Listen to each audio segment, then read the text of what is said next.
এখনো আছে সে নামাজ নিয়ে বসে। নামাজ শেষ করতে তোমার এতক্ষণ সময় লাগে? দেখো, নামাজ নিয়ে কোনো কথা বলবে না তুমি। উজু করে আসো, নামাজ পড়বে। আমার নামাজ নিয়ে তুমি কিচ্ছু বলবা না। যারা নামাজ পড়ে না বা পড়তে চায় না, তারা ঠিক তোমার মতো করে কথা বলে। আচ্ছা, কি হয়েছে বলো? তোমার মা আমার সাথে খারাপ ব্যবহার করে। ও অন্যায় করছে। আমার মা তোমার সাথে কি করছে শুনে? তোমাকে তো সেই কখন থেকে বলার চেষ্টা করতেছি, গ্রাম থেকে আমার দাদি আসছে, বলা তো সুযোগই পাচ্ছি না।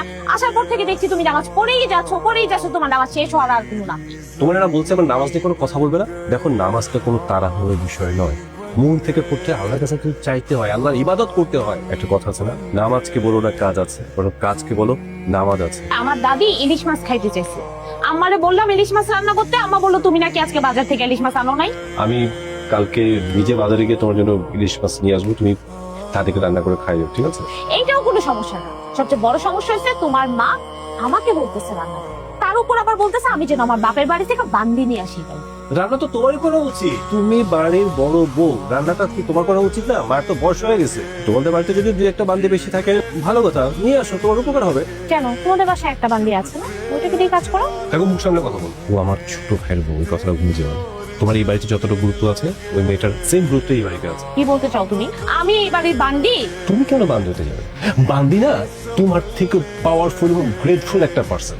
তুমি একটা ফালতু মেয়ে, শুধু ফালতু বলে ভুল হবে। মানে তুমি শুধু বাংলাদেশে না, সারা বিশ্বের মধ্যে একটা মাত্র ফালতু মেয়ে তুমি। এত করে বলি ভিতর থেকে অহংকার, হিংসা, বিদ্বেষ দূর করো। দয়া করে প্লিজ পূজা করো, নামাজ পড়ো, আল্লাহর পথে আসো। কে শুনে কার কথা? তোমার ভিতরে না আল্লাহর হেদায়েত নাই। নামাজটা যদি করতে না, তাহলে আল্লাহর হেদায়েত দিত। বুঝতাম মানুষ কি জিনিস, মানুষের ধর্মটা কি জিনিস। আল্লাহর কাছে দোয়া করে আল্লাহ তোমাকে একটু হেদায়েতটা দেখ। হেদায়েত তোদের নিজেদের হেদায়েত আছে?